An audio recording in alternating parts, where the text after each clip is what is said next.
यहाँ पे जितने जन बैठे ना सभी फाइनेंस को मैनेज करते हैं।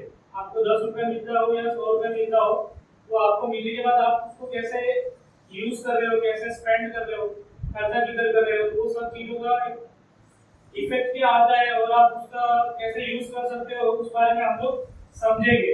लेकिन उससे पहले हम लोग थोड़ा फाइनेंस को समझते हैं कि पैसा क्या है, कैसे उसको यूज करना चाहिए और उसको यूज करके कैसे आगे बढ़ा जाता है। बराबर है, क्योंकि ये सब्जेक्ट है हमको स्कूल में और घर पे नहीं पढ़ाया जाता है, इसके लिए हमको खुद एफर्ट देके सीखना पड़ता है।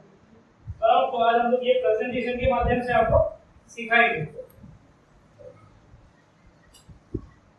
Understanding money management. तो यहाँ पे हमने बताया हुआ है कि this is a cash flow asset. Asset मतलब क्या है? कोई बता सकता है कि असेट्स क्या होते हैं? Property, cash.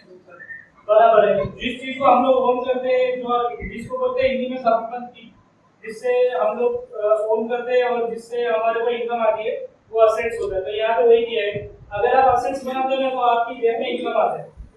बराबर है, तो असेट्स वो चीजें जो आपकी जेब में इनकम लेके आती है, और लायबिलिटी वो चीज होती है जो आपकी जेब से खर्चा करवाता है। तो कोई भी चीज है वो असेट्स या लायबिलिटी हो सकती है। अगर वो आपकी जेब में पैसा ला रहा है तो आपके लिए वो असेट्स है, और आपकी जेब से अगर खर्चा करवा रहा है तो वो आपके लिए वो लायबिलिटी है। अभी नेक्स्ट है, तो ये है ना एक कैश फ्लो स्टेटमेंट पैटर्न है एक गरीब आदमी का। गरीब आदमी क्या करता है? इनकम करता है, खर्चा करता है, उसके बाद उसके पास कुछ नहीं होता है।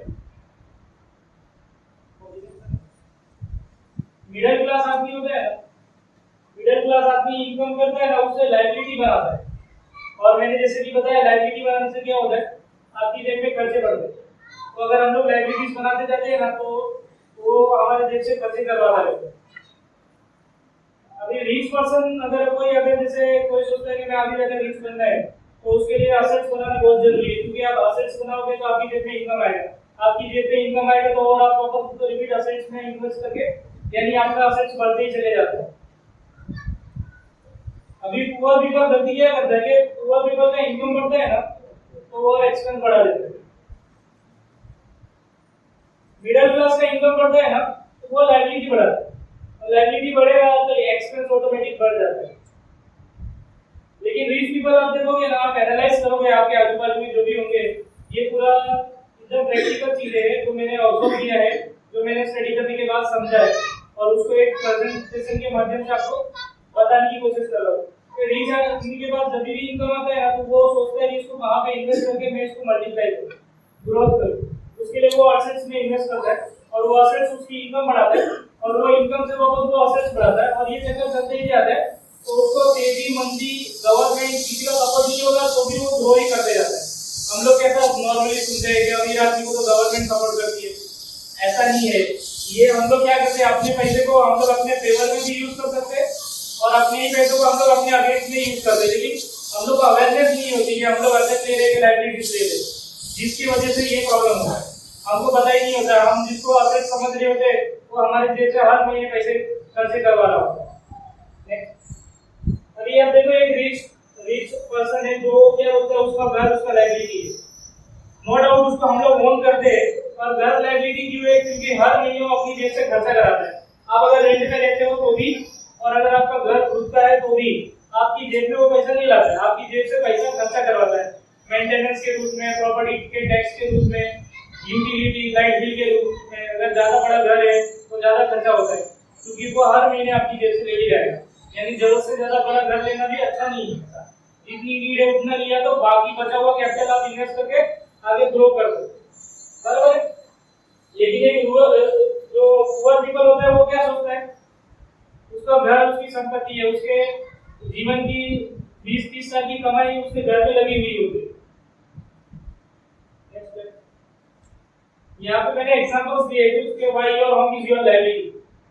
अभी एग्जांपल के लिए कि आपने बैंक से लोन लिया और आपने ईएमआई चालू करी घर की, तो आपने जो लोन लिया है ना, आपकी बैलेंस शीट में और लायबिलिटी साइड दिखता है। और एक लोन लेने के बाद है ना, देखो मॉर्गेज पेमेंट है। मॉर्गेज पेमेंट का मतलब होता है ईएमआई। ईएमआई का खर्चा आता है। उसके बाद अगर आप प्रॉपर्टी जो लेते हैं ना तो ग्राम पंचायत में या तालुकों में क्या होता है, आपको टैक्स भरना पड़ता है साल में एक बार, प्रॉपर्टी टैक्स। तो एक खाली लोन लेने में क्या हुआ है, दूसरा खर्चा है, तीसरा लोन लेने में हमको इंश्योरेंस का खर्चा आता है। तो अगर क्या होता है, मेंटेनेंस एंड यूटिलिटी, हम लोग जिस सोसाइटी में रहते हैं ना वहां पे आपको मेंटेनेंस भरना पड़ता है। अगर आप छोटे घर में हो तो छोटा मेंटेनेंस देते हैं, बड़े घर में हो तो बड़ा मेंटेनेंस देते हैं। यानी एक प्रोजेक्ट लेने से इतनी सारे एक्सपेंस जनरेट हो जाते हैं। Next slide. अभी ये पुअर पीपल का स्टेटमेंट है, वो इसका इनकम ये है, उसका एक्सपेंस ये है, उसका लायबिलिटी ये है, उसका एसेट ये है। तो इसमें आप देखो डिफरेंस आपको क्या समझ में आ रहा है, कुछ आइडिया लग रहा है कि क्या है? ये रिच का स्टेटमेंट है, वो पुअर का स्टेटमेंट। इसमें कोई डिफरेंस दिख रहा है, आप ऑब्जर्व कर पा रहे हो? किसी को कुछ क्या पता चल रहा है?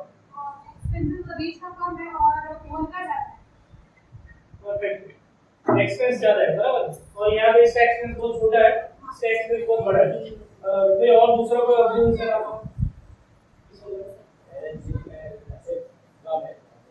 बैलेंस शीट में असेट्स कम है, लायबिलिटी ज्यादा है, लेकिन रिच पीपल का असेट्स बड़ा है और लायबिलिटी छोटी है। तो ये इससे क्या पता चलता है? देखिए मैं समझाता हूँ, इसका इनकम कम है, एक्सपेंस ज्यादा क्यों है? क्योंकि इसके पास लायबिलिटी है, वो खर्चा कर नहीं रहा है, पर उसके पास जो लायबिलिटी वो ओन करता है ना, वो उससे खर्चा करवा रही है, इसकी वजह से उसका खर्चा ज्यादा है, बराबर है।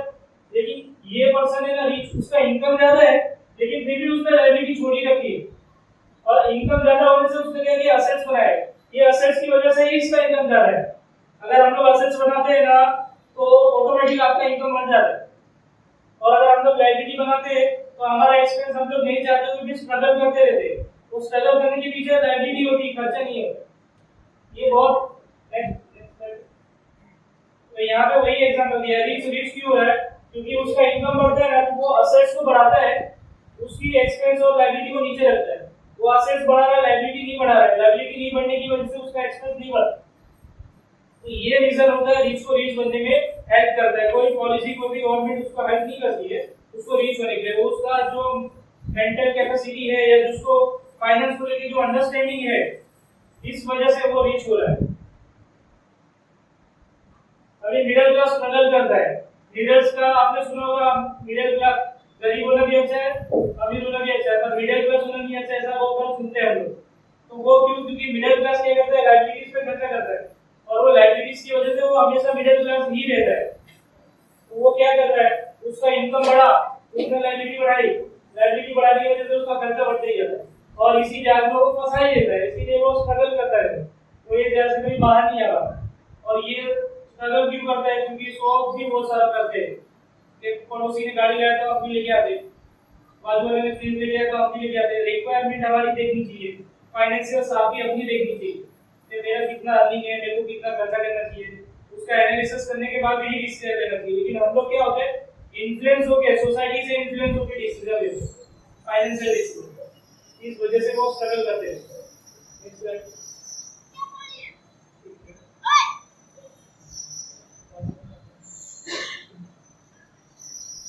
ये आप देखो, आप जब इनकम करते हो ना, आप सैलरी उठाते हो तो आप किसके लिए काम करते हो? कंपनी के लिए काम करते हो, बराबर है।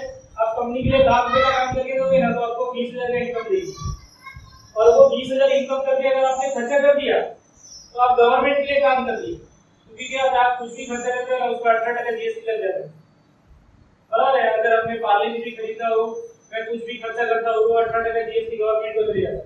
यानी जब मैंने इनकम किया तो मैंने कंपनी के लिए काम किया, मैंने खर्चा किया तो मैंने गवर्नमेंट के लिए काम कर दिया, और मेरा जो ईएमआई है जो मैं भर रहा हूँ उसमें इंटरेस्ट लगता है, वो मैंने बैंक के लिए काम किया।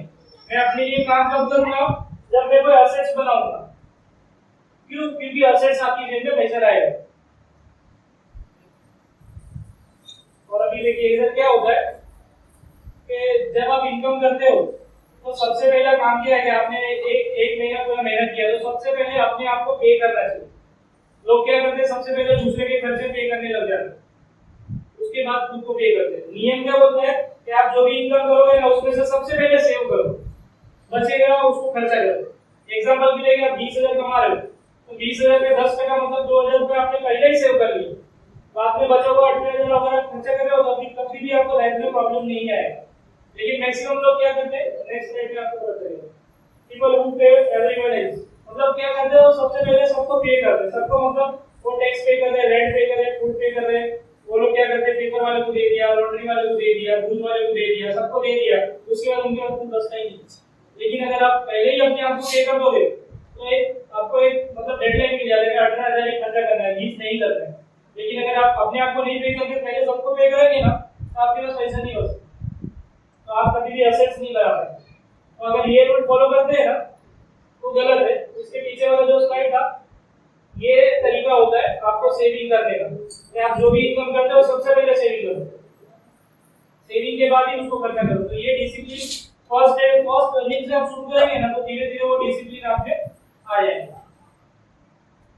अभी most people focus on income, बराबर है, हर कोई इनकम पे फोकस करता है, पर मैंने बोला था आप यहाँ पे ₹1,00,000 की मेहनत करते हो तो आपको 20,000 मिलते, लेकिन ज्यादातर पीपल यहाँ पे फोकस नहीं करते असेट्स।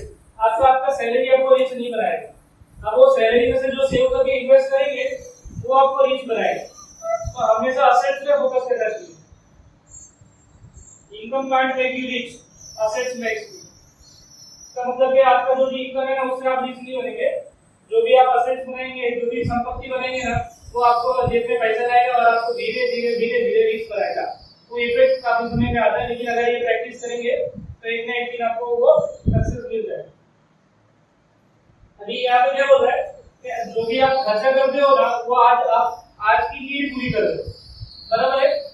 और जो हम लोग इंटरेस्ट पे करते हैं ना बैंक को, तो मतलब 2 साल पहले मेरे को होम चाहिए था, मैंने होम लोन लिया, वो 2 साल पहले मैंने घर तो ले लिया, लेकिन आज तक वो पे कर रहा हूं। तो अगर आप खर्चा कर रहे हो तो आज की नीड पूरी कर रहे हो, और अगर लायबिलिटी पे कर रहे हो तो यस्टरडे की नीड पूरी कर रहे हो। और हम लोग फ्यूचर की नीड कब पूरी करेंगे, जब असेट्स में इन्वेस्ट करेंगे। हमारा फ्यूचर तभी बेटर होगा जब हम लोग असेट्स बनाएंगे, वरना हम लोग हमेशा स्ट्रगल ही करेंगे फाइनेंस को लेकर। आप कितनी भी अर्निंग्स बढ़ा लो, कितना भी प्रमोशन हो जाए, लेकिन अगर आपको मनी मैनेजमेंट नहीं आएगा तो आपका कोई मतलब नहीं। अभी देखो इधर हो क्या रही है, पूरा मैंने फ्लो बना दिया है कि एक मिडिल क्लास आदमी का फाइनेंस का कैसा फ्लो होता है। वो इनकम करता है, उसमें से खर्चे करता है, अपनी लायबिलिटी पे करता है, वो लायबिलिटी बैंक के लिए इनकम है। आपका खर्चा मतलब आपने खर्चा किया ना, वो किसी ना किसी का इनकम है। आज मैं बाहर जाके वड़ा पाव भी खाऊंगा तो मेरे लिए खर्चा हो गया, और जो वड़ा पाव बेचता है उसके लिए तो वो इनकम है। तो जब आप खर्चा करते हो तो आप खर्चा करते हो, पर सामने वाला इनकम कर रहा है। तो आपको वो चीज सोच समझ के करनी चाहिए कि भाई नीड है, नेसेसरी है, नहीं है तो आप असेट्स बिल्ड करने में काम करो। अभी बैंक क्या कर रहा है, देखो आपको लोन देता है, उसको इंटरेस्ट मिलता है, वो इंटरेस्ट से वो क्या कर रहा है, वापस से बिजनेस खड़ा कर रहा है। वो क्या कर रहा है, लोन एंड क्रेडिट्स दे रहा है, तो वो तो बिजनेस बना रहा है, पर हम लोग क्या बना रहे हैं, लायबिलिटी, जो हमारी जेब से पैसा लेके जा रही है, जो हमारी जेब से पैसा जा रहा है उसके लिए वो इनकम है। तो ये पूरा फ्लो है। तो इस वजह से बैंक धीरे धीरे बड़े होते जाते हैं, पर हम लोग क्यों बड़े होते हैं, क्योंकि हम लोग ने तो लायबिलिटी लिया हुआ है। मैंने जो घर लिया है, मेरे को पहले तो ईएमआई भरनी है, 10-15 साल ईएमआई भरने के बाद भी मेरी जेब में इनकम नहीं आ रहा। तो मैं ये नहीं बोलता कि घर लेना ही नहीं है, बट क्या होता है, घर जितना की नीड होती है उतना ही घर लेना चाहिए। कि मैं और मेरे मतलब मैं 2 जन हूं तो मेरे को 1 बीएचके में चल रहा है, फिर भी लोग 2 बीएचके ले लेते हैं। मान लीजिए 1 बीएचके 15 लाख का आता है, 2 बीएचके 25 लाख का आता है। आज की डेट में मेरे को रिक्वायरमेंट है 1 बीएचके, 2 बीएचके मेरे को 15 साल के बाद चाहिए। तो मैं क्या सोचता हूँ, मेरे बार बार घर कोई लेता है क्या, एक ही बार लेता है, 2 बीएचके ले लेता। तो 15 लाख की जगह अगर मैंने 25 लाख लगाया तो 10 लाख एक्स्ट्रा लग गया, वो ग्रो नहीं करने वाला है। दूसरा, क्योंकि घर बड़ा है इसलिए उसका प्रॉपर्टी टैक्स ज्यादा आएगा, उसका इंश्योरेंस ज्यादा आएगा, उसका यूटिलिटी बिल ज्यादा आएगा, उसका सोसाइटी के अंदर मेंटेनेंस ज्यादा आएगा, वो भी 10 साल तक। तो वो सब मेरी जेब से जा रहा है, आ नहीं रहा है। लेकिन अगर मैंने वो 1 बीएचके लेके 15 लाख में लिया और 10 लाख इन्वेस्ट किए तो मेरी जेब में इनकम आना चालू है। तो जब जितने की जरूरत रहती है ना, वैसा एनालिसिस करके आपको वो काम करना है। Next slide. तो अभी क्या होता है, सबसे बड़ा प्रॉब्लम होता है कि असेट्स बनाना है मुझे, लेकिन असेट्स बनाने के लिए तो हमको कहीं पे पढ़ाया नहीं गया, कोई नॉलेज ही नहीं होता है, बराबर है। और इन्वेस्टिंग बहुत रिस्की होता है, ऐसा लोग बोलते हैं। तो इन्वेस्टिंग रिस्की इसलिए होता है क्योंकि हमको नॉलेज नहीं होता है। जिस दिन नॉलेज आ जाता है ना, रिस्क खत्म हो जाता है। तो जैसे जैसे आप फाइनेंस को स्टडी करेंगे, मनी मैनेजमेंट, पर्सनल फाइनेंस के ऊपर पढ़ाई करेंगे, समझेंगे, कोई एक्सपर्ट की सलाह लेंगे, उनके साथ बैठेंगे, तो आपका नॉलेज बढ़ेगा। और जैसे जैसे नॉलेज बढ़ेगा वैसे वैसे रिस्क डाउन हो जाएगा। तो यहाँ पे मैंने वही बोला है, business and investing are not risky but being under education is. मतलब आप अगर आपको नॉलेज ही नहीं है तो फिर रिस्क है। और अगर आपको नॉलेज आपको आ रहा है तो लिस्ट खत्म हो जाए, बराबर है। What is a proper cash flow management. Next slide में मैंने बताया जब हम लोग यंग होते हैं ना, जैसे भी आप यहाँ से भी आपका स्टडी हो जाने के बाद आपको क्या करेंगे, जॉब पकड़ेंगे, जॉब में से आपको इनकम आएगी। तो हम लोग ज्यादातर मैं देखता हूँ यूथ को, क्योंकि मैं भी सेम एज में आता हूँ तो लोगों से बातचीत करता हूँ तो पता चलता है कि किसी का 12,000 पगार है, किसी का 15,000 पगार है, किसी का 18,000 पगार है, लेकिन वो लोग कितना भी अर्निंग करते हैं उनके पास सेव नहीं होता, जबकि उनको ना घर का कोई रेंट देना होता है, ना ही उनको कोई फूड का देना होता है, सब पेरेंट्स प्रोवाइड करते हैं, फिर भी वो लोग ना सारा एक्सपेंस कहाँ जाते हैं उनको पता ही नहीं होता। तो ऐसा क्यों होता है कि पैसा हम लोग एक तरफ मेहनत करके कमा रहे हो और दूसरी तरफ बिना सोचे समझे खर्चा कर रहे हैं, जबकि हम लोग उसको यूज करके एसेट्स बना सकते हैं। तो ये सब इमोशनली होता है, क्योंकि हम लोग आजू बाजू अपने इन्वायरमेंट में अपने फ्रेंड सर्कल में देख रहे होते, सब लोग एंजॉय कर रहे, खर्चे कर रहे, तो हम लोग भी कर रहे हो। पर ये जरूरी नहीं है कि आप खर्चा करने से आप रिच नहीं होंगे। आप रिच दिखना और रिच बनने में बहुत फर्क होता है। जो लोग खर्चा कर रहे हैं रिच दिख रहे हैं, पर एक्चुअल में है कि नहीं वो नहीं पता चलता। खर्चा करने से रिच नहीं होगा, आपके पास वो असेट्स होनी चाहिए जो आपको रिच बनाए। तो अगर आपका एक तो मैंने बहुत बड़ा एग्जांपल दिया कि 60,000 आपका इनकम है, आपने उसको इन्वेस्ट कर करके एक 30,000 की और इनकम खड़ी गई, जितनी इनकम आपकी है उतना ही आप खर्चा करते हैं, तो ये एक्टिव इनकम हमेशा इन्वेस्ट होगी और ये अपॉर्चुनिटी इनिशियल एज में देता है, क्योंकि कभी आप किसी पे डिपेंडेंट नहीं होते, आप इंडिपेंडेंट अर्न कर रहे होते और किसी को देना भी नहीं होता, घर में भी नहीं देना होता बहुत लोगों को। तो उस समय अगर वो इन्वेस्टिंग करके अपने लिए असेट्स बना लेना, तो असेट्स ही उनके इनकम से ज्यादा इनकम करने लग जाएंगे। और जितना जैसे जैसे आप ये इन्वेस्टमेंट यहाँ करोगे ना, ये आपका बड़ा होते जाएगा, ये जैसे जैसे बड़ा होते जाएगा वैसे वैसे आप इसको बढ़ाओ, कोई दिक्कत नहीं। मैं ये नहीं बोल रहा कि खर्चा नहीं करना है, खर्चा करना है पहले, लेकिन आपको एक्टिव इनकम को हमेशा असेट्स में इन्वेस्ट करना है। असेट्स में इन्वेस्ट करने के बाद उसको जो इनकम आएगा उतना ही इनकम आपको खर्चा करना है। इससे क्या होगा, आप हर महीने रिच होते जाएंगे। हर महीने आपने 10,000 की कमाया, 10,000 इन्वेस्ट किया, 10,000 इन्वेस्ट किया, तो हर महीने आपका 10,000 से असेट्स बड़ा होगा, तो आपको रिच होने से कोई रोक नहीं है। आपकी क्वालिफिकेशन क्या है, आपके कितने मार्क्स है, कुछ मैटर नहीं है, आप ग्रो होते जाएंगे। Next slide. अभी इन्वेस्टमेंट करने के लिए ना सबसे इंपॉर्टेंट चीज है ना, आपको अलग अलग इन्वेस्टमेंट रेवेन्यू को समझना पड़ेगा। नॉर्मली 4 तरह के एसेट्स क्लास होते हैं। Next slide. यहाँ पे मैंने 5 मेन एसेट क्लास बताए, 5 जो सबसे इंपॉर्टेंट एसेट क्लास होता है। एक तो होता है इक्विटी। आपने किसी को पता है इक्विटी मतलब क्या होता है?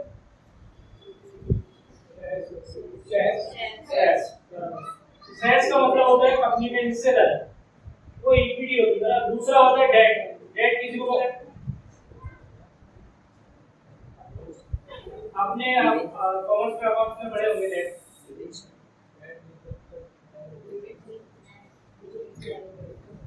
जिस भी प्रोडक्ट का फिक्स रिटर्न होता है वो डेट होता है। गवर्नमेंट बहुत सारे बॉन्ड्स इशू करती है, बहुत सारे डिबेंचर सिक्योरिटीज इशू करती है, वो डेट होता है, डेट इन्वेस्टमेंट होता है उसको। तीसरा है कैश एंड कैश इक्विवेलेंट, यानी जो आपके बैंक के अंदर बैलेंस है ना वो। चौथा है रियल एस्टेट। रियल एस्टेट समझते हैं किसी को? मालूम है रियल एस्टेट क्या होता है? प्रॉपर्टीज। प्रॉपर्टीज, अगर आप जमीन में, लैंड में और क्या बोलते हैं आप फ्लैट्स में इन्वेस्ट करते हैं, जो लोग ना वो रियल एस्टेट में इन्वेस्ट करते हैं। और चौथा की होता है कमोडिटीज। कमोडिटीज मतलब समझते हैं? कमोडिटीज मतलब गोल्ड, सिल्वर, इस तरह जो आप लोग ज्वेलरीज पहनते हैं, ये सब कमोडिटीज में आते हैं, बराबर है। अभी क्या होता है, देखो हमारे घर में ना गोल्ड सबके पास होगा, मम्मी के पास होगा, जब भी मैरिज होता है तो गोल्ड मिलते हैं, बराबर। उसके बाद आप देखो आप जिस घर में रहते हैं मतलब वो रियल एस्टेट में इन्वेस्टमेंट है, बराबर है। अगर आपके बैंक में बैलेंस है तो वो आपके पास कैश भी है। अगर आपने बैंक में एफडी करके रखी है तो वो डेट इन्वेस्टमेंट होता है, क्योंकि वहां पे रिटर्न फिक्स होता है। अगर आपने पोस्ट में इन्वेस्टमेंट करके रखा होगा या एलआईसी की पॉलिसी में इन्वेस्टमेंट करके रखा होगा तो वो डेट है। तो ये इस तरह के एसेट्स क्लास है। इक्विटी मतलब कंपनी के शेयर्स, जहाँ पे आप किसी कंपनी में हिस्सेदारी रखते हैं तो इक्विटी हो गया। इस तरह से ये 5 एसेट क्लास है और सबके अलग अलग फीचर्स है, और उनको अगर आप जैसे जैसे उनके फीचर्स को समझ पाते हो, कैरेक्टर्स को, तो वैसे वैसे आपको पता चलता है कि कहाँ पे ज्यादा अपॉर्चुनिटी है और कैसे आप इन्वेस्ट करके उसका फायदा ले सकते हैं। हम लोग आगे ये पूरा प्रेजेंटेशन तो हमारा खत्म हो गया, नेक्स्ट प्रेजेंटेशन है उसमें हम लोग इसके बारे में बात करेंगे।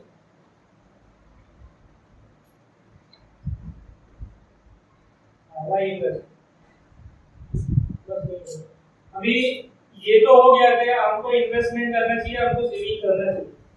ये जो लास्ट हमने पूरा देखा मनी मैनेजमेंट में समझ में आया।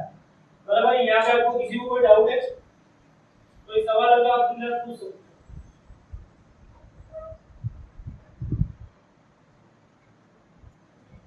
आप लोगों को समझ में तो आ रहा है ना?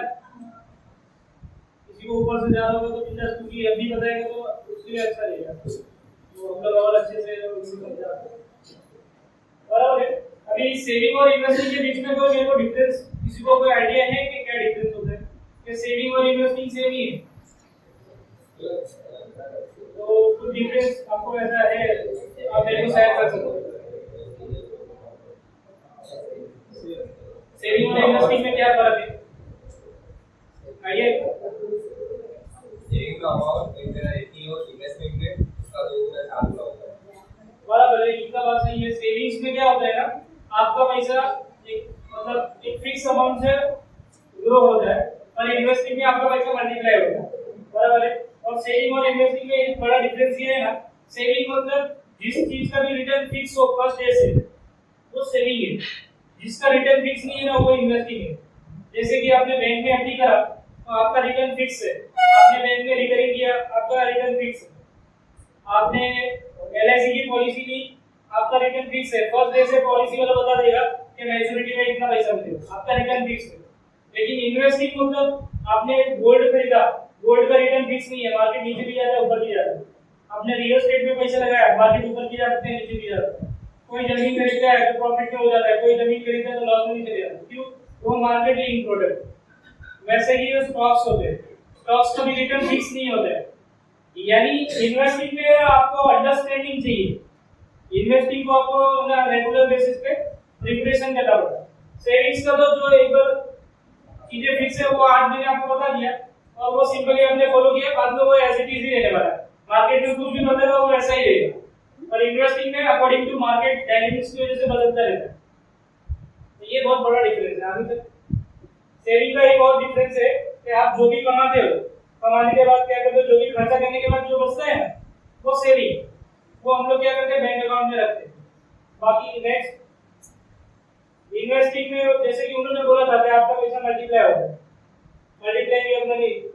बराबर है। तो जब आप किसी भी देखो यहाँ पे बोला है स्टॉक्स बॉन्ड्स एक्सेट्रा में आप इन्वेस्ट करते हो, अर्न करते हो, तो आपका पैसा क्या होता है, इन्वेस्ट होता है। बराबर है।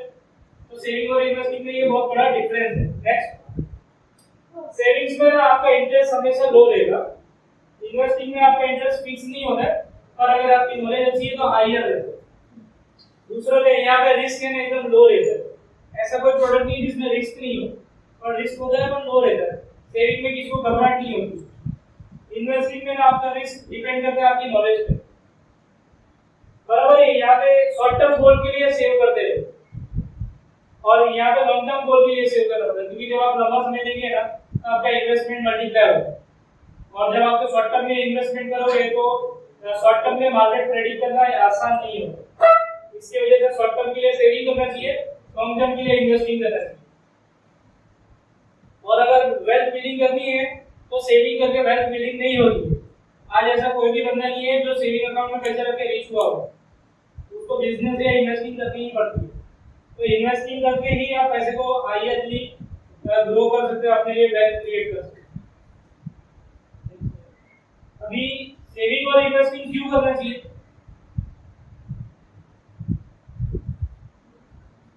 आपका ऐसा भी इतना सब कुछ मैंने बताया तो कुछ दिमाग चला इन्फ्लेशन की वजह से आपको, इन्फ्लेशन मतलब क्या?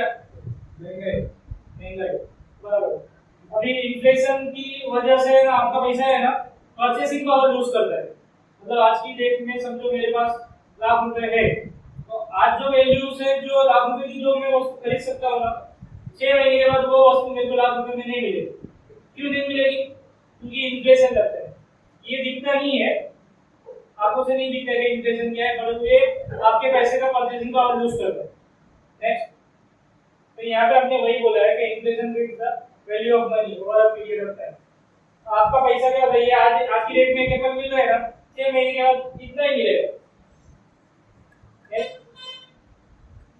उसका एक लाइव एग्जांपल हमने ले लिया है। 90s में जो वैल्यू थी ना, प्राइस थी चीजों की, अब 2020 में उसकी क्या वैल्यू थी वो देख लेते हैं। डे टू डे लाइफ में इसका इफेक्ट होता है इन्फ्लेशन का, लेकिन ये लॉन्ग रन में इफेक्ट दिखता है, शॉर्ट टर्म में नहीं दिखता है। तो देखो 90s में पेट्रोल का भाव कितना रुपए था, 10 रुपए लगभग। आज की डेट में 70 रुपए, 2020 में था, आज की डेट में 90 रुपीस 95 रुपीस तक पहुंच गया। और ये हमेशा बढ़ता ही रहेगा। आपको ऐसा सुनने मिलेगा पहली बार 100 रुपए टच किया, और ऐसा आगे जाके भी सुनने मिलेगा पहली बार 150 रुपए टच किया, क्योंकि वो तो हमेशा 6-7 तक से ऊपर जाने ही वाला है, उसमें कुछ नहीं हो सकता। वो इन्फ्लेशन की वजह से उसका भाव बढ़ता ही रहेगा। वैसे ही सेम चीज है ये दाल का एग्जांपल लिया है कि पहले 8 रुपए का था, आज 80 रुपए का है। ये गेहूं का एग्जांपल है कि 2 रुपए 3 रुपए का गेहूं था, आज की डेट में 20-25 रुपए का गेहूं का भाव है। तो ये सब आप देखोगे 6-7%, 8% जैसा इन्फ्लेशन बढ़ रहा है। अगर सारे मतलब अगर एग्रीगेट हम लोग इन्फ्लेशन की बात करें ना, तो 6% का महंगाई करती है लंबे समय के लिए। अगर हम लोग लंबे समय के लिए सेविंग करेंगे, एफडी करेंगे, तो हमारा पैसा जो होगा, एफडी का रेट क्या है, बराबर है? ये आपको पता है ना एफडी मतलब क्या है? तो फिक्स डिपॉजिट में क्या होता है, 6 से 7% आपका, यानी आपका पैसा क्या कर रहा है, इन्फ्लेशन को बीट नहीं कर पा रहा है। तो हम लोग कभी लाइफ में ग्रो हो पाएंगे, नहीं हो पाएंगे। तो हम लोग जब सब शॉर्ट टर्म के लिए इन्वेस्ट करते हैं तो इन्फ्लेशन इतना मैटर नहीं करता है, क्योंकि 1-2 साल में उतना फर्क नहीं पड़ता। लेकिन 10 साल के लिए सेविंग करनी है, 15 साल के लिए सेविंग करनी है ना, तब इन्फ्लेशन का वहां पे बहुत बड़ा रोल आता है। तब आपको उसको बीट करने के लिए क्या करना पड़ेगा, इन्वेस्टिंग करनी पड़ेगी, सेविंग नहीं, इन्वेस्टिंग करनी पड़ेगी। और इन्वेस्टिंग करने के लिए आपको इन्वेस्टिंग समझ में आना चाहिए, सीखना पड़ता है। नेक्स्ट यहाँ पे आपने वही लिखा है, inflation decrease your purchasing power. Purchasing power मतलब समझते हो?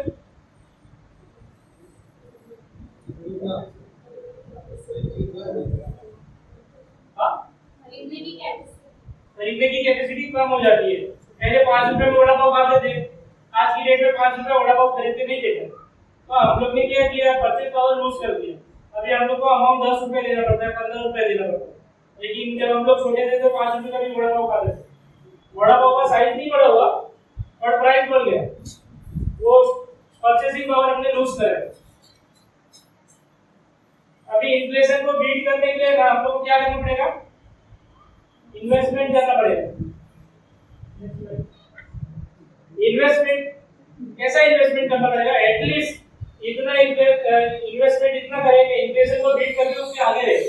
अगर उसके पीछे है तो आप कभी आगे नहीं जा सकते, मतलब रीच नहीं हो सकते। अपना परचेसिंग पावर लूज करेंगे, समय के साथ पैसे का कीमत घट जाएगा, आप कितना भी सेव कर लो।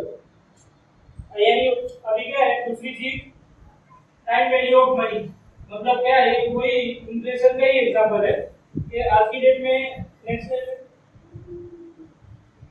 ये मैं आपको एक सवाल पूछता हूँ कि आज मैं आपको लाख रुपए दूं, उसके जगह 6 महीने के बाद में दूं, तो कौन सा लेना पसंद है? आज अगर आपको लाख रुपए मिले, या मैं बोल के 6 महीने के बाद दूंगा, तो आप उसमें से कौन सा लेना चाहेंगे? आज लेना चाहेंगे, बराबर। क्योंकि आज लाख रुपए मिल गए तो 6 महीने में आप उसको थोड़ा बहुत बढ़ा लेंगे। तो वो जो गैप है उसको बोलते हैं अपॉर्चुनिटी कॉस्ट। अपॉर्चुनिटी कॉस्ट मतलब 6 महीने का जो कॉस्ट है ना, अगर मैं 6 महीने बाद 3 लाख रुपए देने वाला हूँ, तो आपका 6 महीने का टाइम वेस्ट हो गया। अगर वो 6 महीने आप ये पैसे को यूज करोगे तो 1000, 2000, 3000 बढ़ा सकते हो। तो वो 3000 का जो गैप है वो अपॉर्चुनिटी कॉस्ट है। लेकिन दूसरी चीज मैं आपको बोलूं कि आज मैं आपको लाख रुपए दे रहा हूँ, लेकिन कल मतलब 6 महीने बाद मैं आपको 1,10,000 दूंगा, तब कौन सा लेंगे? तब आज लेंगे या 6 महीने बाद लेंगे? तभी भी आप आज ही लेंगे। नेक्स्ट देखो इधर क्या है, most people use 1 lakh today as generally it is considerable better to have money now rather than पैसा। मतलब हर कोई चाहता है कि आज पैसा हो, पर अगर आज की डेट में मैं आपको लाख रुपए आज दूं और 6 महीने बाद 2 लाख रुपए दूं, तब आपको ये लेना चाहिए लाख रुपए, क्योंकि 6 महीने में आप उसको कुछ ना कुछ जनरेट करेंगे। लेकिन आज की डेट में लाख रुपए दो और 6 महीने बाद आपको 1,10,000 दूं, तो आप सोचो कि 1 लाख रुपए मान लीजिए आपने कहीं पे इन्वेस्ट किया, सेव किया, तो 10,000 जनरेट करेगा कि 6 महीने में? आज आप 6 महीने के लिए बैंक में एफडी करेंगे, मान लीजिए रख दिया बैंक में, तो एफडी का रेट है 6%, तो 6 महीने में कितना रिटर्न आएगा?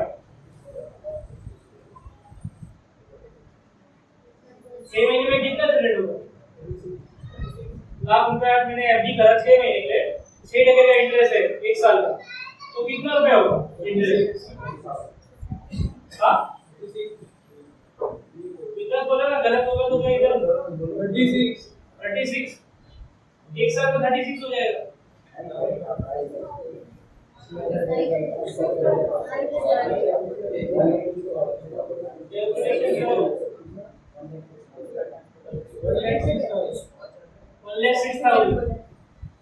ओके, और किसी का कुछ जवाब है? उसी का डिफरेंस है कि बराबर है 1,06,000 मिलेगा 6 महीने में।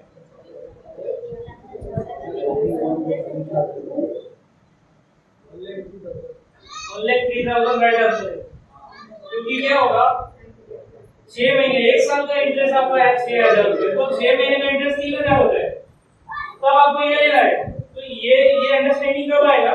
टाइम वैल्यू ऑफ मनी से पता चलता है कि कितना टाइम देगा और क्या वैल्यू जनरेट होगी। अगर वो वैल्यू जो मैं जनरेट कर सकता हूँ उससे ज्यादा देगा तो मैं बात करूँ, लेकिन अगर वो जनरेट नहीं कर रहा है तो फिर मैं लेके जनरेट करूंगा। आज की डेट में मैं सेवरेज सिक्योर 3,000 तो कमा सकता हूँ 6 महीने में, तो मैंने क्या किया, लाख रुपए जब भी अभी दे रहे हैं और फ्यूचर में दे रहे हैं तो मैंने अभी ले लिया। लेकिन बोला कि आज मैं लाख रुपए ले रहा हूँ लेकिन देखो 6 महीने बाद 1,10,000 दूंगा, तो फिर मैं 6 महीने के बाद दूंगा क्योंकि वैल्यू ज्यादा जनरेट हो रही है और भी इन्फ्लेशन को बीट करके हो रही है। तो टाइम वैल्यू ऑफ मनी इस तरह से पता चलता है। नेक्स्ट स्लाइड, यहाँ पे वही चीज को हमने बताया। नेक्स्ट स्लाइड, अभी ये वर्ड सुने क्या, पावर ऑफ कंपाउंडिंग? किसी ने कंपाउंडिंग पता है? सिंपल इंटरेस्ट, कंपाउंड इंटरेस्ट पता है? पढ़ा है होगा सबने, क्या होता है डिफरेंस, कोई आइडिया है? ये बहुत इंपॉर्टेंट है, ये बहुत इंपॉर्टेंट है लाइफ के लिए। पावर ऑफ कंपाउंडिंग आपको आज के बाद पता होना चाहिए। किसी को पता है पावर ऑफ कंपाउंडिंग के बारे में या सिंपल इंटरेस्ट कंपाउंड इंटरेस्ट के बारे में डिफरेंस बता सकते हैं? सिंपल इंटरेस्ट क्या होता है?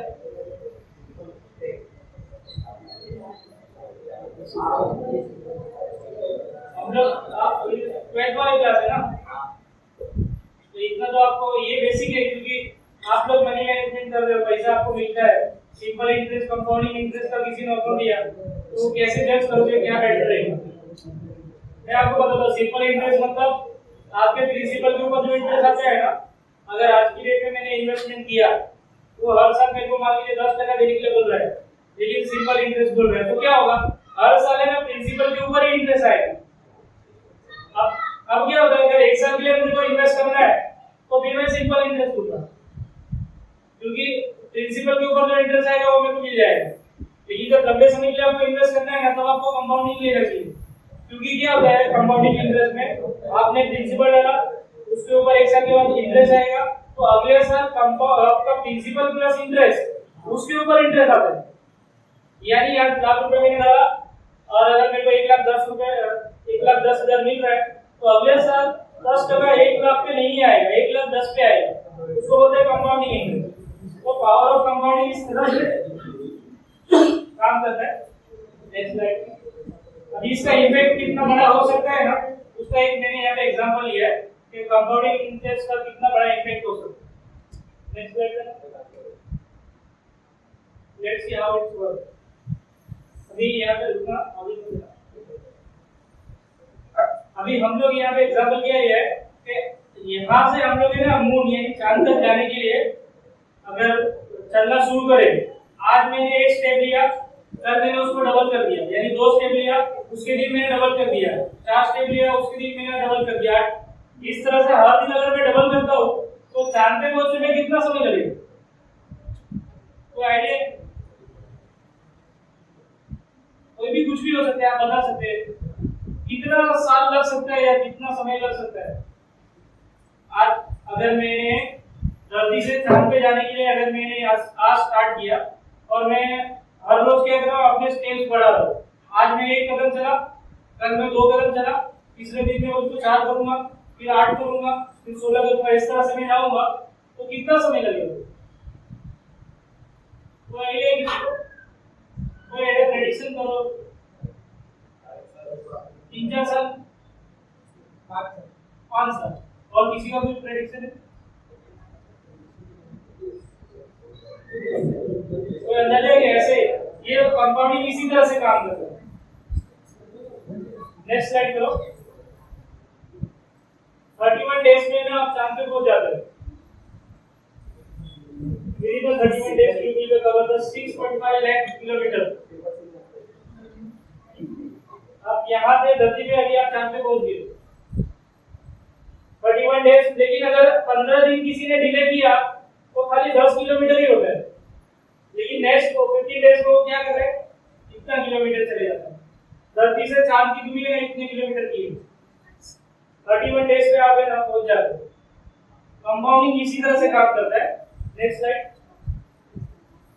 Compounding is a real big deal.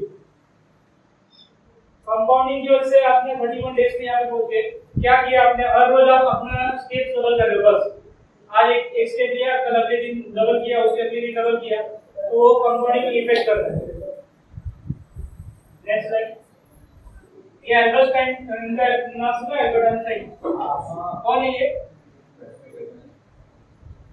तो इन्होंने क्या बोला, compounding interest is the 8th wonder. 7 अजूबे तो पता है, 7 अजूबे के बाद इन्होंने कंपाउंडिंग इंटरेस्ट को 8th वंडर बोला है। और इन्होंने बोला जो इसको सीख लेगा ना वो अर्न करेगा, और जो नहीं समझेगा वो पे करेगा। अगर आप समझ लेते हैं कंपाउंडिंग को, आप हमेशा कमाओगे, और अगर आपको ये समझ नहीं है तो हमेशा आप पैसा पे करेंगे।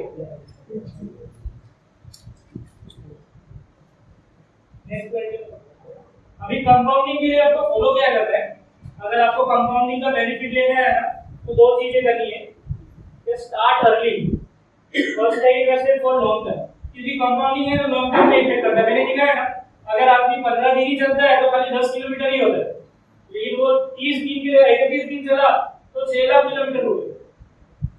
तो जैसे जैसे आपका समय बीतता है ना, वैसे वैसे कंपाउंडिंग इफेक्ट क्या होता है, प्रिंसिपल पे इंटरेस्ट, इंटरेस्ट के ऊपर इंटरेस्ट, तो वो इफेक्ट धीरे धीरे धीरे धीरे ऊपर की साइड जाता है।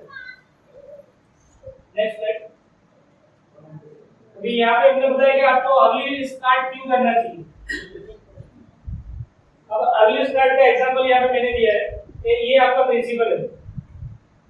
1 साल के बाद आपको ये इंटरेस्ट आया, तो ये क्या होता है ना, ये इसमें ऐड हो गया तो ये थोड़ा बड़ा हो गया, फिर इस पे इंटरेस्ट भी थोड़ा बड़ा आएगा, फिर ये ऐड हो गया ये और बड़ा हो जाएगा, ये इंटरेस्ट और बड़ा आएगा, ये इस पे ऐड हो जाएगा तो ये और बड़ा हो जाएगा, फिर एक टाइम आएगा ये छोटा रहेगा, उससे बड़ा तो इंटरेस्ट आएगा।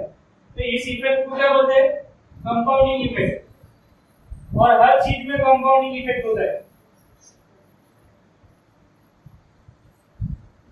In this way, your money reports are the early start. The sooner you begin, the more money you will build. यानी जितना जल्दी आप शुरू करेंगे ना, आपके पास समय ज्यादा होगा। आज की डेट में आपको मैं बोलता हूँ ना, लोग इन्वेस्टिंग और सेविंग को लेके सीरियस कब होते, 40-45 की एज में, जब उनके बच्चे 10-12 साल के 15 साल के हो जाते हैं ना, तब उनको लगता है यार वो उसके एजुकेशन के लिए सेव करना पड़ेगा, उसके मैरिज के लिए सेव करना पड़ेगा, अपने रिटायरमेंट के लिए सेव करना पड़ेगा। लेकिन फर्स्ट अर्निंग से अगर आपने सेविंग शुरू करी तो एक तो आपके अंदर वो पहले से ही डिसिप्लिन बिल्ड हो जाएगा, क्योंकि मैंने क्या बोला, सबसे पहले अर्निंग करके सेविंग माइनस कर लो। और सेविंग कितनी करनी है, आप जितना कमाओगे उसका 10%। क्योंकि क्या होगा, मान लीजिए आप 20,000 कमा रहे हो, 2,000 सेव करना और 2,000 खर्चा एक्स्ट्रा करने में कोई डिफरेंस है ही नहीं, आपको पता ही नहीं चलेगा सेव कर रहे हो खर्चा कर रहे हो, दोनों में कुछ फर्क नहीं दिखेगा। लेकिन क्योंकि आपने अर्ली स्टार्ट किया तो आपको कंपाउंडिंग का बेनिफिट मिलेगा, और कंपाउंडिंग का इफेक्ट आपने देखा 20-30 साल में कितना बड़ा अमाउंट आप कर पाएंगे, उसका आगे एग्जांपल दो। नेक्स्ट, अभी यहाँ पे मैंने एक एग्जांपल लिया कि आप 1000 रुपए सेव करते हो मंथली, बराबर है, 60 साल में आप रिटायर होने वाले हो, बराबर है, तो कितना पैसा जनरेट कर लोगे। नेक्स्ट है, अगर आप मेरा 45 की एज में सेविंग चालू करोगे तो आप कितने रुपए बनाओगे, 1000 करके कितना रुपए बनाओगे, खाली 5 लाख खर्च हो जाएगा। नेक्स्ट, 5 साल पहले दिया ना तो वो डबल कर देता है, खाली 5 साल पहले, यानी 5 साल मतलब खाली 60,000 रुपए ज्यादा डाला लेकिन 50 लाख ज्यादा कमाया। क्यों कमाया, कंपाउंडिंग की वजह से। उसने 15 साल दिया, इससे 20 साल। अभी ये आप देखो क्या हो रहा है, कोई 35 की एज में सेविंग चालू करता है ना तो 19 लाख जैसा बना देता है, उससे भी डबल, उधर 10 लाख हो रहा था, ये 19 लाख हो गया। अब कोई 30 की एज में इन्वेस्टिंग चालू करे 1000 रुपए की, तो 30 साल में हम लोग ने सेव कितना किया, इन्वेस्ट कितना किया, 3,60,000। 3,60,000 का वैल्यू इतना हो जाता है कंपाउंडिंग की वजह से। यानी आप क्या करें, खाली समय ले रहे। कोई 25 की एज में चालू करता है, आज आप लोग तो 25 के भी नहीं होंगे, मैं 25 का हूँ। तो अगर मैं आज भी 1000 रुपए का सेविंग करता हूँ ना, तो 60 की एज में 65 की एज में मेरे पास इतना पैसा रहेगा। और कोई 20 की एज में चालू करता है तो 1000 रुपए आप सेव करते हो ना, 20 की एज में से शुरू करते हो तो 60 की एज में आप सेव कितना करते हैं मालूम है आपको? 4,80,000 रुपए का आपका प्रिंसिपल सेव होता है, लेकिन कंपाउंडिंग की वजह से आपका वैल्यू इतना जनरेट हो जाता है। यानी आप रिटायरमेंट के लिए प्लानिंग कर रहे होंगे तो आज से 1000 रुपए अगर आपने सेव किया ना लाइफ का, तो आपका रिटायरमेंट फिक्स हो गया, आपके पास इतना पैसा होगा। इसलिए इन्वेस्टिंग करनी चाहिए क्योंकि वहां पे कंपाउंडिंग काम करता है। आप कंसिस्टेंट रहे और अर्ली स्टार्ट किया तो आपको कोई बीट नहीं कर सकता। इंपॉर्टेंट ऑफ स्टार्ट अर्ली, जल्दी स्टार्ट करने का क्या फायदा है? तो नेक्स्ट एक तो टाइम का फायदा है, ये लेट चालू करने वाले के पास टाइम ही नहीं बचेगा इन्वेस्टमेंट को ग्रो करने के लिए। जो जल्दी चलेगा उसके पास ज्यादा टाइम होगा पैसे को ग्रो करने के लिए। कंपाउंडिंग इफेक्ट है, आपने इन्वेस्टमेंट कर दिया और छोड़ दिया तो वो इफेक्ट चलता ही रहेगा। इसके वजह से आपके पास एडवांटेज है वो टाइम का है। दूसरा रिस्क का है, जब आप यंग होते हैं ना तो हाईयर रिस्क ले सकते हो, आप चैलेंजेस ले सकते हो, लेकिन जैसे ही ओल्ड हो जाएंगे तो आप ज्यादा चैलेंज नहीं ले सकते, ज्यादा रिस्क आपका है, रिस्क एपेटाइट कम होता है। Start to invest, don't worry about getting everything right. हम लोग अभी यहाँ से अगर इन्वेस्टमेंट की बात करूँ तो ऐसा होता है कि हम लोग इन्वेस्टिंग कब शुरू करेंगे? जब सब कुछ अच्छा हो जाएगा, और वो सब कुछ अच्छा कभी होएगा कभी नहीं होगा। जो है जहाँ है वहीं से शुरू करना पड़ता है, तब जाके कुछ लाइफ में चेंज आता है बड़ा। तो आप अच्छे मतलब सब कुछ सही होने का इंतजार करोगे ना तो यहाँ से यहाँ हो जाएगा, लेकिन कुछ भी अच्छा होगा नहीं। Next, yesterday was the best day to start investment। कल का जो दिन था ना वो सबसे बेस्ट डे था, लेकिन उस दिन तो हमने किया नहीं। तो हम लोग को क्या है, आज से ही इन्वेस्टिंग शुरू करनी है। अभी आप मतलब सीखना शुरू करें, फिर उसको इन्वेस्ट करना शुरू करें। और अभी रूल, बेसिक रूल है इन्वेस्टिंग का, आइडेंटिफाई गोल। मैंने एक गोल बता दिया कि आप अगर आज से ही आप 1000 रुपए की सेविंग करते हो ना तो आप रिटायरमेंट के टाइम में एक अच्छा फॉर्मूला आपको रेडी कर सकते हो। तो आपने आइडेंटिफाई गोल कर दिया, फिर क्या किया, वो गोल को इन्वेस्टमेंट के साथ मैच कर दिया। और अपने इन्वेस्टमेंट एक बार इन्वेस्ट कर दिया तो ऐसा नहीं है कि इन्वेस्टमेंट करके छोड़ना है, वो टाइम टू टाइम में उसका रिव्यू करना पड़ता है कि मैंने जो इन्वेस्टमेंट किया वो प्रॉपर है ना, मार्केट के अकॉर्डिंग सब चीजें चल रही है ना। और आपको कहीं पे प्रॉब्लम आता है तो प्रोफेशनल की हेल्प लेना है। नेक्स्ट, यहाँ पे हम लोग बोलेंगे स्टार्ट टुडे। आपको सोचना नहीं है, ज्यादा समय नहीं लगाना है, आपको आज जितने भी अमाउंट जो होता है इन्वेस्टिंग के बारे में सोचना है और शुरू कर देना है। अभी स्टार्ट अर्ली का फायदा क्या है, आगे मैंने दिया है। स्टार्ट, ये अमित है और ये विवेक है। अमित क्या कर रहे हैं, रिटायरमेंट की जैसे 25 में इसकी जॉब लगी ना, अभी इसने इन्वेस्टिंग शुरू कर दी 60 ईयर के लिए। 5000 की एसआईपी कर रहा था तो 60 साल की एज में इसके पास इतना रुपया है। ये भाई साहब है खाली 5 साल पीछे, इन्होंने जैसे जो दोनों ने साथ में जॉब दिया, ये भाई ने तो फर्स्ट जॉब से ही सेविंग चालू कर दी और ये बोलते हैं अभी तो थोड़ा मजा वजा करता हूँ, बाद में देखेंगे, 2-4 साल के बाद फिर सोचेंगे। फिर इसने 5 साल लेट सोचा तो ये भी उतना ही इन्वेस्टमेंट किया, पर डिफरेंस कितना है, आधे का। 5 साल लेट हुआ लेकिन डिफरेंस आधे का है। इतने अमाउंट का उसको लॉस हो गया खाली 5 साल की वजह से, क्योंकि समय नहीं है ना बाद में। नेक्स्ट, ये दूसरा इलस्ट्रेशन है, ये विधि है और ये नया है। अभी दूसरा क्या चीज है कि आप अर्ली स्टार्ट करते हो ना, तो इसने क्या किया, 20 की एज में इन्वेस्टिंग करी, 11 साल तक इन्वेस्ट किया, फिर बंद कर दिया इन्वेस्टमेंट। 11 साल तक इन्वेस्ट किया, बाद में बंद कर दिया। समझो कि बाद में इसका मैरिज हो गया, इसने इन्वेस्टिंग बंद कर दिया, लेकिन जो भी इन्वेस्टिंग किया था ना उसको होल्ड रखा 30 साल के तक। तो 1600 रुपए एनुअली इन्वेस्ट करी थी, आज की डेट में टोटल इन्वेस्टमेंट वैल्यू ये था और आज की डेट में उसके पास अमाउंट ये बचा। लेकिन ये है ना, इसने 10 साल के बाद इन्वेस्टिंग शुरू करी, यानी इसने आफ्टर मैरिज के बाद इन्वेस्टिंग शुरू करी। लेकिन ये 30 साल के मतलब क्या हुआ, 30 साल की हुई तब से लेके 30 साल तक कंटिन्यू इन्वेस्टमेंट किया। वो भी इसने 1600 किया, इसने 5000 इन्वेस्ट किया। इससे कितना ज्यादा अमाउंट इन्वेस्टमेंट किया तो भी इसको उतना ही पैसा मिला। क्यों? क्योंकि इसने अर्ली स्टार्ट किया, तो अर्ली स्टार्ट करने का इसको बेनिफिट मिला कि 11 साल में जो इन्वेस्टिंग से जिसने इतना वेल्थ क्रिएट किया और ये होल्ड करके 30 साल, और ये 30 साल पूरा उससे भी ज़्यादा अमाउंट इन्वेस्ट करने के बाद भी नहीं हुआ, तो अर्ली इन्वेस्ट करने का ये बेनिफिट होता है। कंपाउंडिंग आपके लिए काम करता है।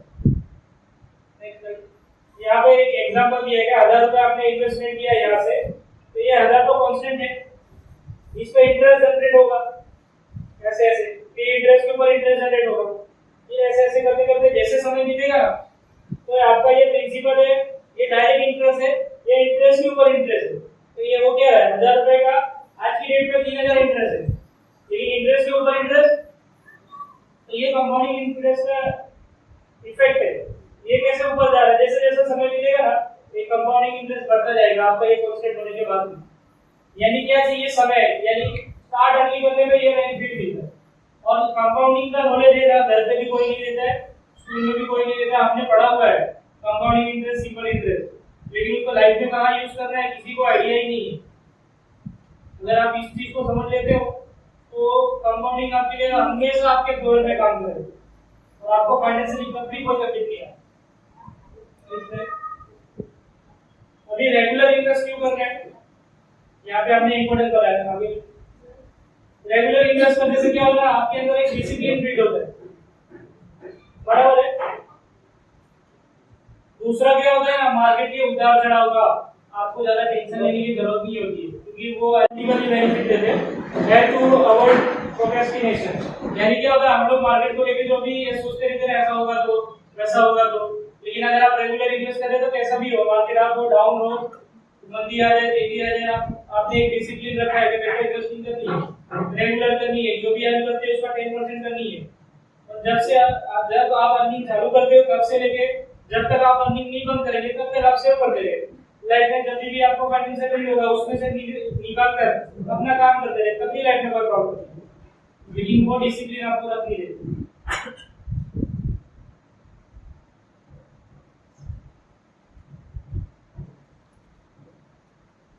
अभी यहाँ पे एक एग्जांपल लिया है कि अगर रेगुलर इन्वेस्टिंग करेंगे ना तो फायदा क्या होगा। अभी ये दोनों हस्बैंड वाइफ है, इस तरह सबसे ना ये दोनों है ना, इनको 12 साल के बाद है ना एक फिक्स अमाउंट चाहिए था, तो दोनों ने क्या डिसाइड किया कि 5,000 रुपये हम लोग महीने चालू करते हैं 12 साल के लिए। Next slide. अभी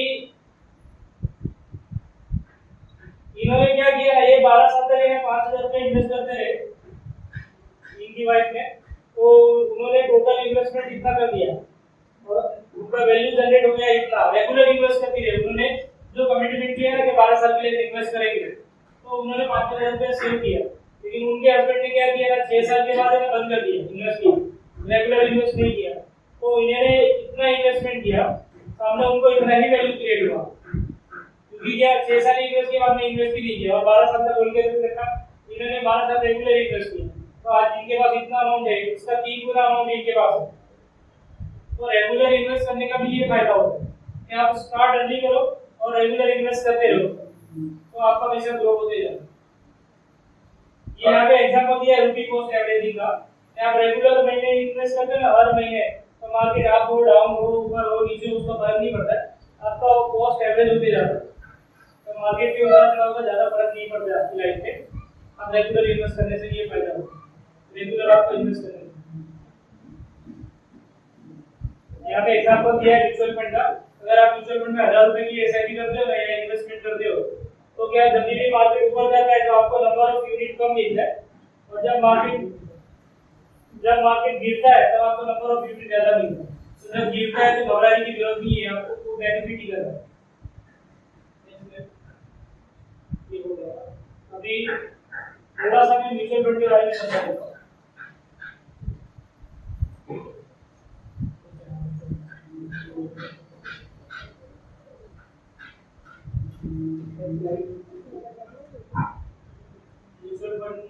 म्यूचुअल फंड के बारे में सुना होगा आपने, इसको आइडिया म्यूचुअल फंड क्या है?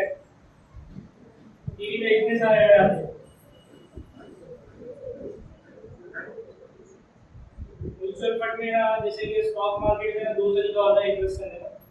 एक होता है आप डायरेक्ट कोई शेयर खरीदते थे, दूसरा होता है कि आपने अपना पैसा का एक फाइनेंशियल एक्सपर्ट्स को दे दिया जो अलग-अलग कंपनीज में इन्वेस्ट करते हैं।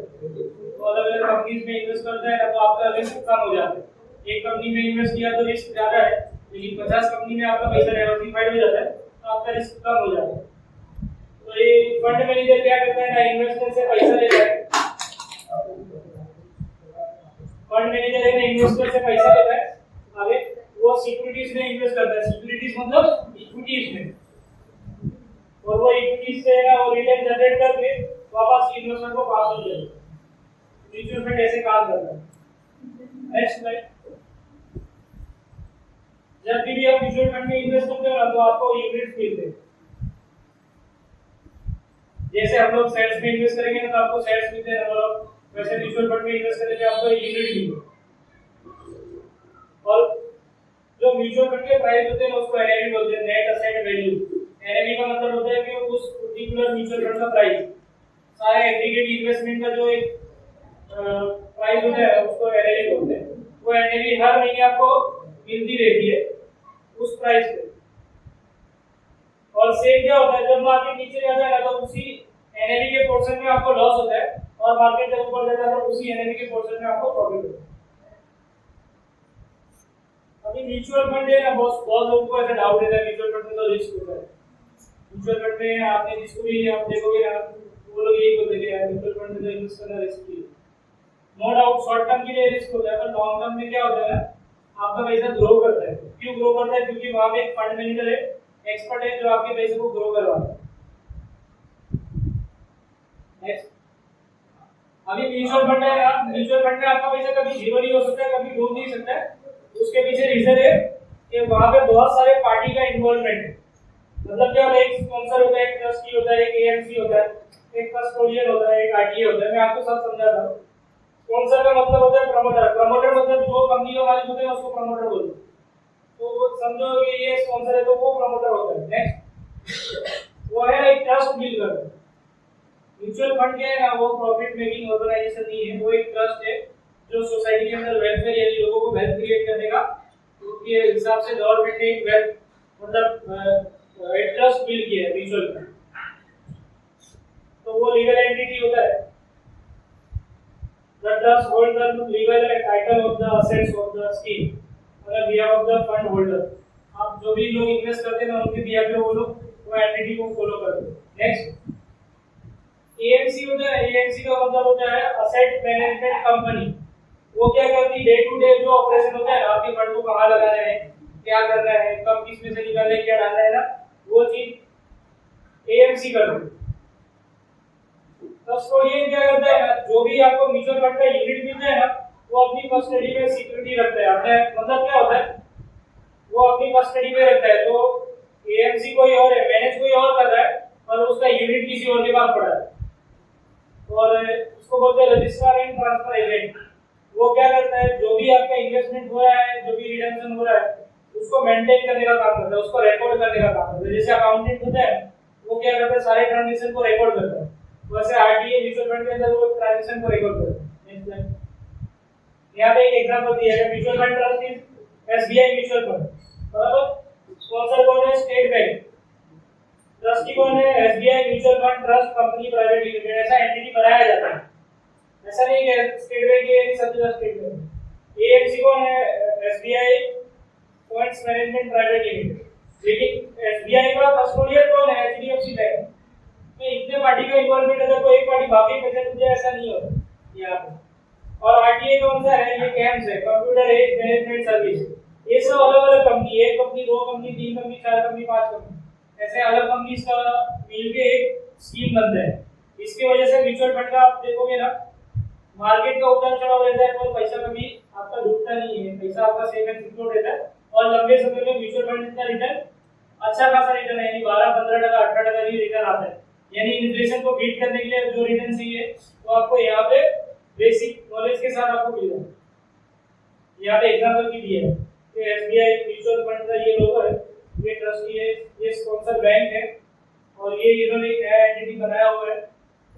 उसके बाद एएमसी का नाम ये रखा हुआ है, उसका कस्टोडियन एचडीएफसी बैंक है, और एक कैम्स करके अलग कंपनी है जो उसको मेंटेन करती है, उसके रिकॉर्ड्स को, ट्रांजैक्शन जो भी हम लोग ट्रांजैक्शन करते हैं उसको ये रिकॉर्ड। अभी इसको बाद आप डिटेल मांगोगे तो भी मिलेगा, इसके बाद डिटेल मांगोगे तो भी मिलेगा, बाद में इसके पास डिटेल मांगोगे तो भी मिलेगा। ये अलग अलग सबको सब लोग इस आपके डेटा को मेंटेन करो। नेक्स्ट,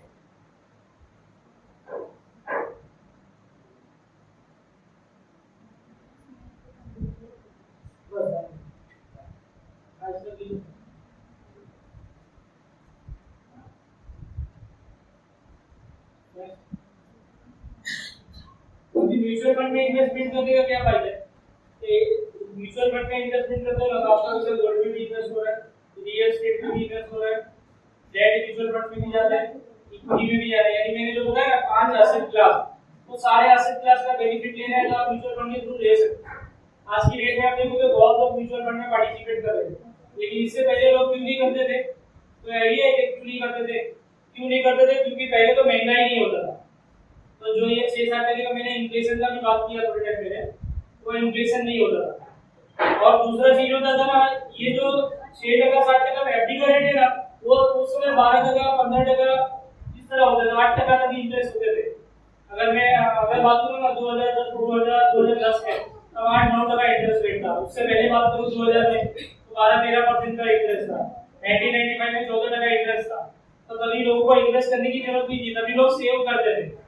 लेकिन वही सेविंग को हम लोग क्या करते हैं कि दादाजी सेविंग करते थे, इसलिए पापा जी ने किया, और पापा जी के बाद फिर मैं भी सेविंग नहीं कर रहा हूं।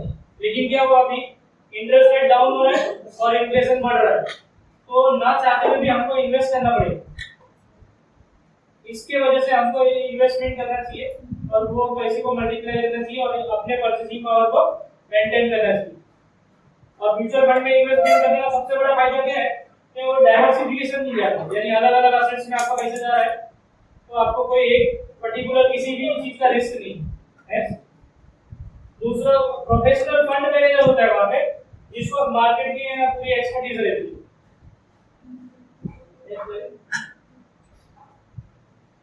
यहाँ पे इसने बताया कि कैटेगरी वेरियस फाइनेंशियल गोल, अभी 5 साल के लिए, 10 साल के लिए, 15 साल के लिए, 20 साल के लिए अलग-अलग गोल के लिए ना म्यूचुअल फंड के अलग-अलग ऑफर्स होते हैं, अलग-अलग फंड्स होते हैं जो ऑफर करते हैं। तो आपके गोल्स के हिसाब से सूटेबल प्रोडक्ट आप ले सकते हैं। म्यूचुअल फंड के अंदर सबसे अच्छी चीज है ना, वो है ट्रांसपेरेंसी। ट्रांसपेरेंसी का मतलब क्या होता है? पारदर्शिता, यानी कि वो कहाँ पे पैसा लगा रहे हैं, 1-1 रुपए का आपको आंकड़ा आप खुद जाके एनालिसिस करके पता कर सकते हैं। अगली बार जब कभी कोई सेमिनार रखेंगे तो पर्टिकुलर म्यूचुअल फंड के ऊपर इन डेप्थ अपन वैसा भी प्रोग्राम रखेंगे जिसमें आपको समझ में आएगा कैसे एनालिसिस होता है, क्या रिटर्न आने की अपॉर्चुनिटीज है, वो सब पता चले। ट्रांसपेरेंसी रहती है म्यूचुअल फंड में, रेगुलेटेड बाय सेबी। जैसे बैंक को आपको पता है कौन रेगुलेट करता है? बैंक को कौन रेगुलेट करता है?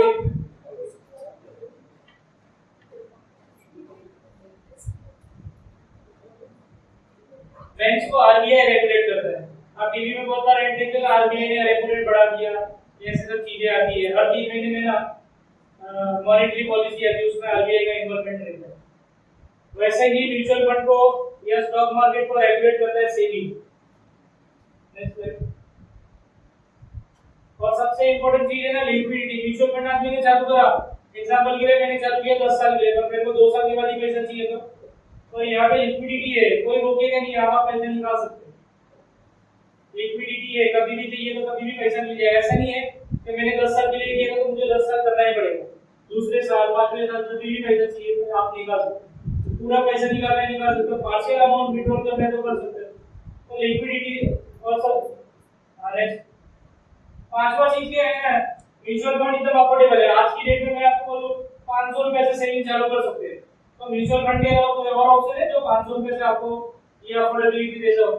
आप गोल्ड लेने जाओगे 500 रुपए का मिलेगा, आप कोई जमीन लेने जाओगे 1000-2000 में मिलेगा? नहीं मिलेगा। तो छोटी छोटी अमाउंट मेरे बोले ना, जैसे अभी किसी की इनकम 10,000 है और उसको 500 रुपए खाली सेव करना है, तो उसके लिए mutual fund best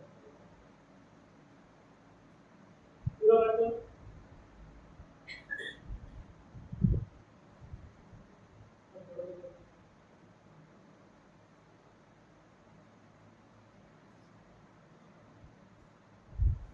professionally fund manage करने का फायदा क्या है?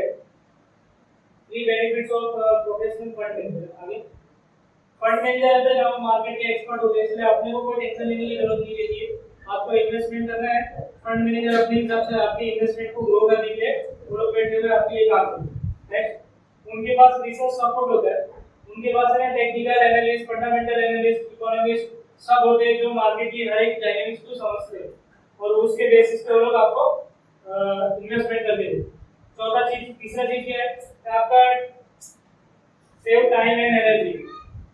आपका है ना टाइम और एनर्जी सेव करते हैं वो लोग, क्योंकि एक्सपर्ट है। आपने अगर उनके ऊपर छोड़ दिया, खाली एक बेसिक अवेयरनेस आपको रहनी चाहिए, बाकी चीजें वो लोग आपके लिए काम करते हैं।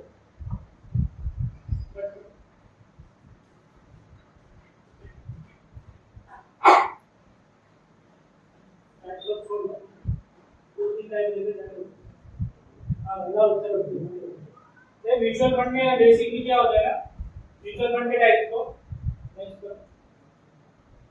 एक तो क्या होता है ओपन एंडेड स्कीम बोलते हैं और क्लोज एंडेड। जैसे मैंने बोला ना ओपन एंडेड स्कीम में आप पैसे लगाते हो ना, तो आप कभी भी एंट्री करो कभी भी एग्जिट करो, आपको कोई रोकने वाला नहीं। आपका पैसा है, आपका डिसीजन है, आप जब चाहे तब निकाल सकते हो, जब चाहे तब जा सकते हैं। बहुत लोगों को क्या होता है कि चलो मैं एसआईपी तो चालू कर दिया 500 रुपए की, पर मेरे को जरूरत है मिलेगा क्या, तो म्यूचुअल फंड आपको जरूरत है पैसा दे दे। वो आपने क्या पहले प्लानिंग किया था कोई मतलब नहीं, आज आपको नहीं है आप निकाल।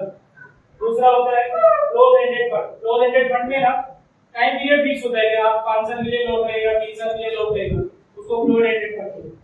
दूसरा ये base investment object, equity fund होता है, डेट फंड होता है, हाइब्रिड फंड होता है।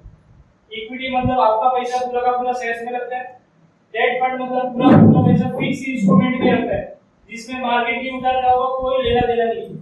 मार्केट आपको डाउन में आपका पैसा सेफ, डेट म्यूचुअल फंड।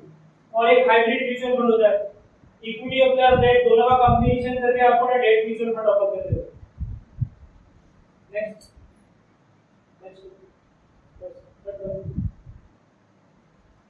ये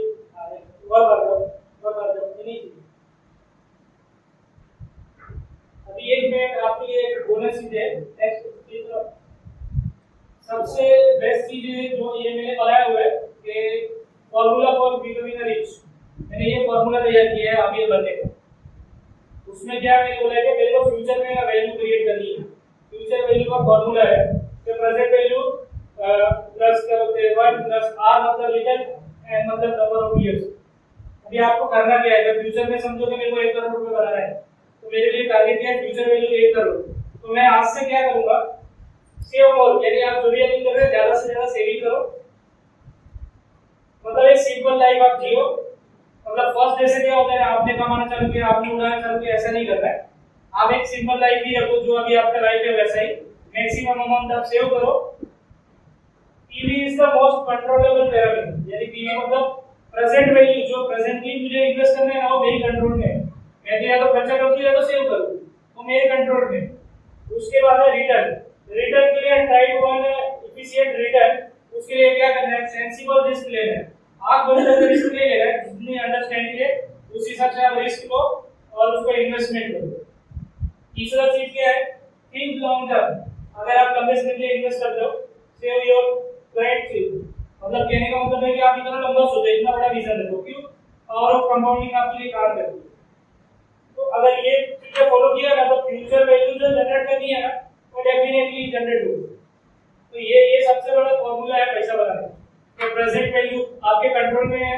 ज्यादातर लोग क्या करते हैं, हम लोग सबको अमीर बनना है, लेकिन जैसे हम लोग पैसा कमाना चालू करते हैं सबसे पहले क्या काम करते हैं, अमीर बनने के लिए कदम नहीं लेते, खर्चा करने के लिए कदम लेते।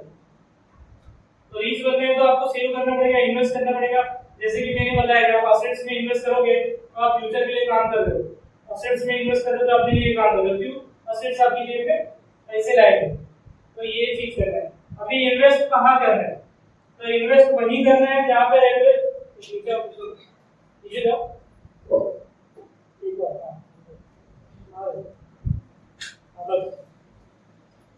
आपको वहीं पे इन्वेस्ट करना है जहाँ पे ना वेल रेगुलेशन, जहाँ पे रेगुलेशन नहीं होता ना वो प्रोडक्ट में फंस जाते हैं।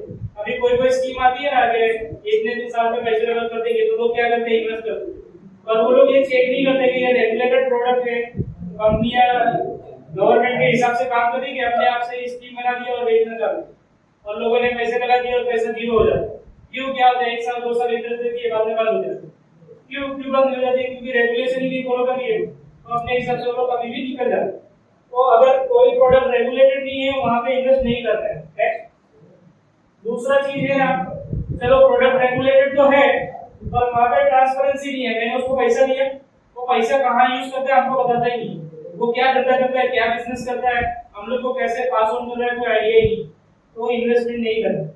तीसरा टैक्स इफिशिएंट। अभी ऐसे प्रोडक्ट में इन्वेस्ट करना है जहाँ पे आपको टैक्स का बेनिफिट भी मिले। आगे जाके जब आप अर्निंग करोगे ना तब हम लोग टैक्स का भी को ध्यान में रखेंगे, क्योंकि अभी हम लोग टैक्स कभी भरते नहीं है, इसलिए वो टॉपिक पे बात नहीं करते। तो टैक्स एफिशिएंट होना चाहिए आपका इन्वेस्टमेंट, डाइवर्सिफिकेशन होना चाहिए। अगर मैं मेरा पैसा एक जन के हाथ में दे दिया ना तो बड़ा रिस्क, लेकिन अगर मेरा वो पैसा 10 जगह अलग अलग जगह पे है तो रिस्क आपका मिनिमाइज हो जाएगा। डाइवर्सिफिकेशन से आपका रिस्क मिनिमाइज हो जाएगा। तो वो प्रोडक्ट में डाइवर्सिफिकेशन भी होना चाहिए। कोई कंपनी कोई एक ही बिजनेस कर रही है और आपसे पैसा ले रही है, वही बिजनेस कर रही है तो रिस्क है, अगर वो बिजनेस का फ्यूचर नहीं रहा तो आपका पैसा जीरो हो जाएगा। Next, liquidity. आज के डेट में सबसे इंपॉर्टेंट चीज है लिक्विडिटी।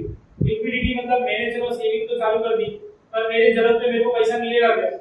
वो लोग कुछ स्कीम, एग्जांपल के लिए एलआईसी की स्कीम है, उसमें लिक्विडिटी नहीं। जो अगर मैंने 15 साल के लिए पॉलिसी ले लिया तो मेरे को मैच्योरिटी के बाद ही मिलेगा, बीच में नहीं मिलेगा। लेकिन म्यूचुअल फंड ये सब चीजें आपको ऑफर करता है, वो ट्रांसपेरेंट है, लिक्विडिटी आपको देता है, टैक्स एफिशिएंट है, पूरी ट्रांसपेरेंसी है। 100 रुपए आपको कहाँ लग रहा है, एक रुपया आप गिन सकते हो कौन सी कंपनी में लग रहा है, वो पूरा दिखता है। और वो रेगुलेटेड है। रेगुलेटेड मतलब इतना वेल रेगुलेटेड है ना कि आज की डेट में सबसे हाईली रेगुलेटेड कोई प्रोडक्ट है मार्केट में तो म्यूचुअल फंड है, बैंक से भी ज्यादा रेगुलेटेड है। अभी यहाँ पे मैंने कुछ दिया वाई से स्प्रेड मनी इज इजी। अभी लोग गलती क्या करते मालूम है, हम लोग खर्चा क्यों कर देते? क्योंकि खर्चा करना आसान है, खर्चा बिना एफर्ट के हो जाता है। मतलब खर्चा करने के लिए कोई एफर्ट की जरूरत नहीं है, हो ही जाता है। लेकिन सेविंग के लिए एफर्ट देना पड़ता है, फिर ऐसा इमीडिएट रिवॉर्ड। अगर आप खर्चा करते हो तो तुरंत रिवॉर्ड मिल जाता है, इसलिए हम लोग क्या करते हैं, खर्चा करते हैं। खर्चा करने में मजा आता है, सेविंग करने में बोलूंगा तो उसमें मजा नहीं आएगा।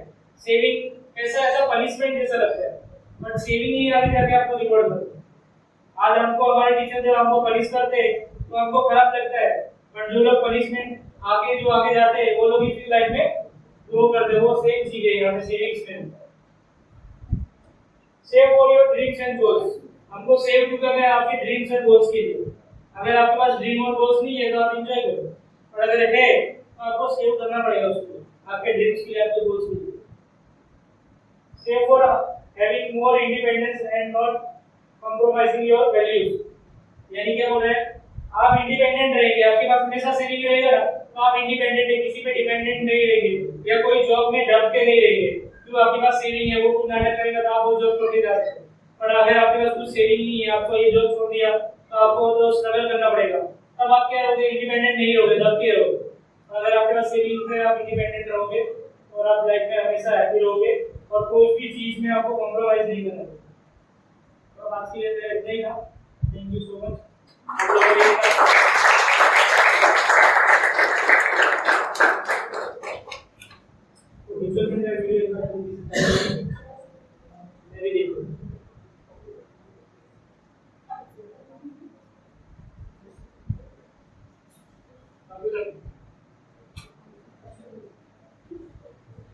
देखो म्यूचुअल फंड में आप इन्वेस्ट करते हो तो क्या होता है, आवाज लगता है, आवाज से पता चलेगा,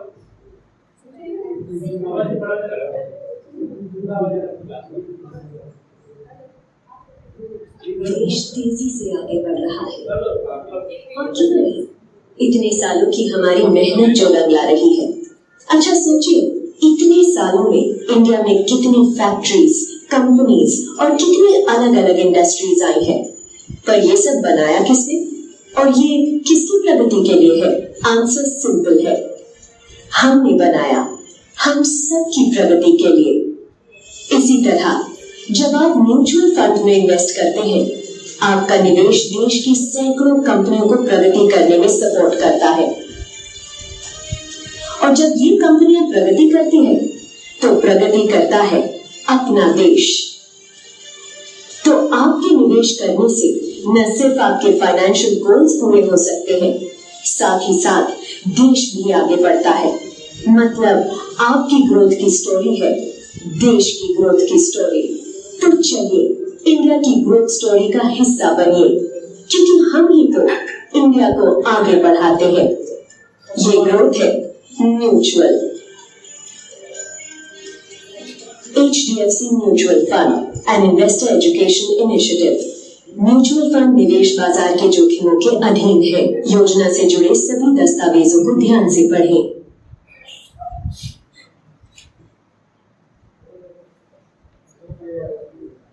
बहुत